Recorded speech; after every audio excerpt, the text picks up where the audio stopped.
It was a night of homecomings and reunions. Started badly and got worse. It's often how reunions go. Homecomings, hopefully not so much. We're talking about it next on POSTCAST.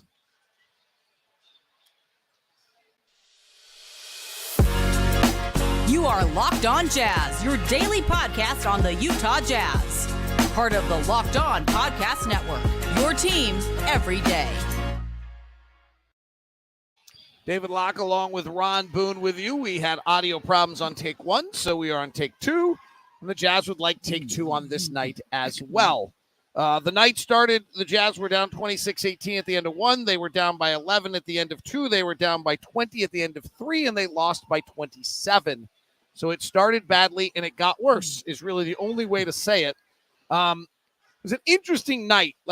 As we look to our left right now, there are more people here than we've probably seen on any night. We have the homecoming for Walker Kessler as well as Colin Sexton. We have John Collins with his return after 6 years of playing here. Quinn Snyder and their entire coaching staff are close with everyone in our support staff, but really only Jordan Clarkson of the players. And the Jazz just looked off. The first play of the game was supposed to be a dunk to John Collins on a pick and roll. It didn't happen, and Taylor Hendricks ends up shooting a three, and then the guys seemed to be consciously trying to get John Collins the ball, and he turned it over 4 times in the opening stanza. We were down 11-0 or 12-0 by the time he went out of the game. And they never got going, and then they just had weird stuff tonight. I'll be interested to hear what Will has to say post-game, but spacing was terrible all night. So what's your thoughts? Is too much surrounding them or just something off tonight about the game in Atlanta? I think it was just something. The offense was just off, and then the defense, I don't think was that bad. I don't think Atlanta did anything spectacular. I mean, they couldn't separate themselves from the Jazz. You know, Jazz trail by 10 forever, then they get it down to 7, then they go back up to 10 or something like that. But it's just, it's just hard to pinpoint without going over and watching, the film, the type of shots that the guys are getting. But I think ball movement really is starting to affect the Jazz more so than it did before the trades. Kelly Olynyk just shows the importance of him having him on this basketball team. I watched him play the other night, and he's doing the same thing with the Raptors as he was doing here. But they just couldn't get it going. The good thing is they play another game here. Right? Yeah, no, they do. So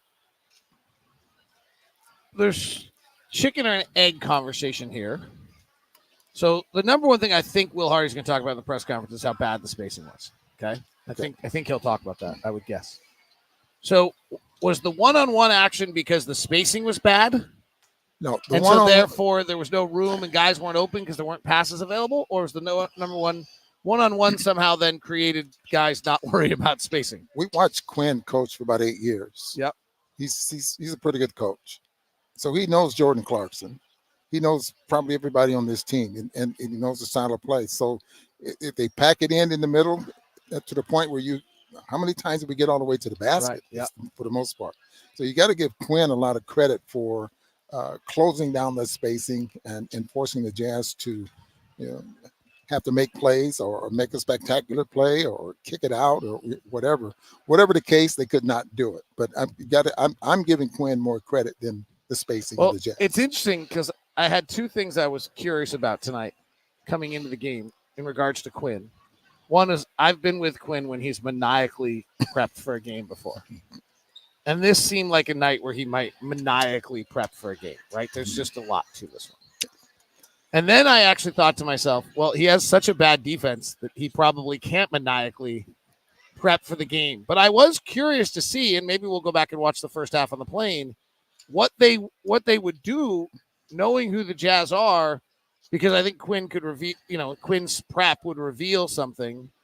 And I just didn't think he had the personnel to do it because they've been so bad defensively. They're the worst defensive team in the league over the last 28 games. They allow the worst effective field goal percentage in the history of the game.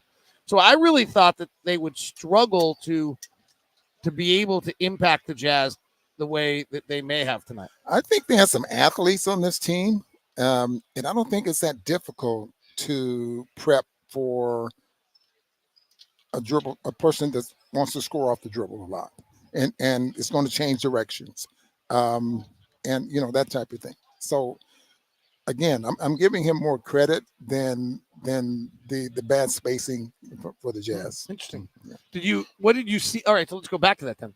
Maybe I interrupted you or didn't take you far enough there. Let's go. Didn't expect this. Ron Boone with great insight, surprising David. Not that Ron Boone's great insight surprised me. I've had more missteps verbally tonight than I need to. I don't need another one. Yes. Thank you very much, Derek, in the comment section for pointing that out. The sentence was supposed to be Quinn Snyder's had success with a Bogdanovich, but not this one. This is Bogdan. It came out a little differently. So I had a turnover tonight too. Okay. What did Quinn do then? What did you see that Quinn did to the Jazz? Well, one thing that we obviously saw is that they know that when just use Jordan Clarkson as an example. Yeah. Driving to the basket, he changes directions, he takes the ball behind his back, and once you get into the paint, now you pack it in. You force him. You just mentioned that early in the ballgame, the amount of assists that he's getting, and some of those are out of not desperation, if you want to. Last resort. Right, because he has to get rid of the ball because they have packed it in, or he's been double teamed, and you guys get it out, and someone knocks down a shot. Now he's gotten really good, and a lot better at getting in there and maybe throwing a lob to Kessler, to Markkanen, or John Collins or something like that, and coming up with some assists. But a lot of that is he's giving up the ball because they packed it in. Now he's got to give it up. The same thing with Colin Sexton. How many times he's able to get to the basket tonight because they had packed it in, and they can do that because they got a shot blocker back there in Capella. And what do you think they did to Lowry? Because he was 11 points. That's tonight, 4 of interesting. 13 and 0 of 6 from 3. That's interesting. Now, does the defense, or was it the Jazz offense that affected Lowry Markkanen? You're now going to make us rewatch. I cannot believe you're doing this to me. Well, you are going to make us rewatch this game on the plane flight to Orlando. This is not a game I intended to rewatch. Why are you making this so interesting? We'll just assume that that's the case. No, I have to now. I'm downloading the game and we're watching it on the plane. This is your fault. We'll watch a quarter. Let's do that. Just the first quarter? Let's watch the first quarter. Do we watch the second too? Let me see what the Jazz. No. Because we scored 44 points in the first half. Yeah. Wait, you guys realize that Ron Boone is making me do this?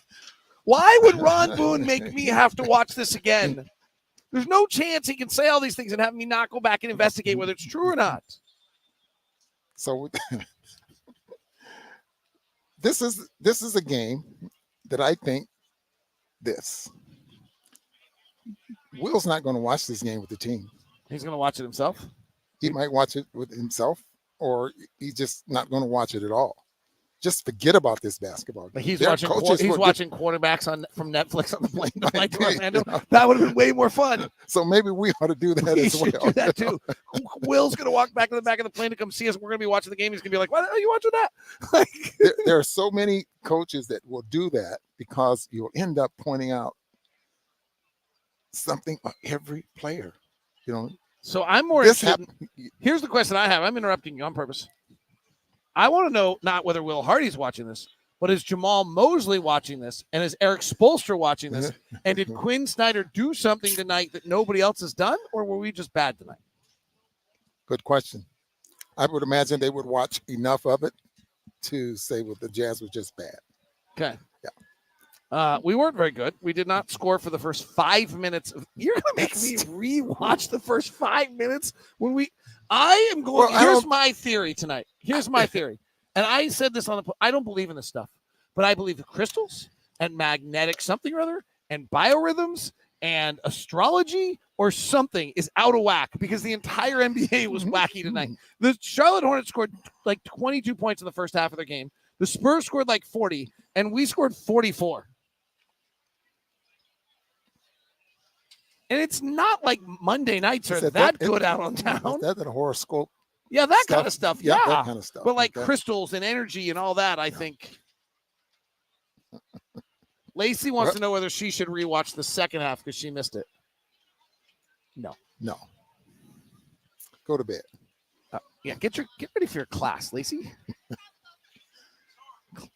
All right. This is a bad game. Yeah. All right. So Yeah, bad game. So now, how do we start this?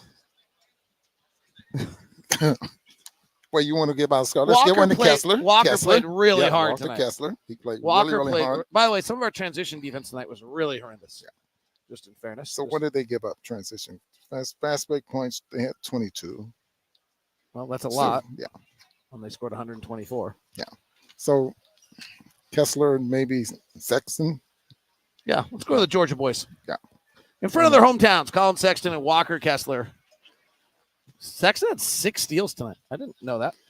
That's got to be a career high. Has to be. Our scoreboards were wacky tonight. 6 steals right there, Colin Sexton. Yeah. Thank you for letting me know. All right. His fault. I'll take the blame. But here's what it does do for me. Here's what I'm not taking the fault for those words that you were. No, that's all me. The 2 that are hard for me, we actually have a script that's super hard for me. Jazz app is not an easy one. It comes out wrong also, and in a bad way. And evidently success was not my friend tonight, nor was it for the Utah Jazz. So I was trying to be cute. Bogdanovich's play on words. You also had another one tonight, too. No, nothing major tonight. Other than that, yes. Goodbye. Bye. We weren't good. I guess I wasn't good. Ron, perfect. No. In a night where all others were terrible, Ron Boone was fabulous. Have a great night. Talk to you soon.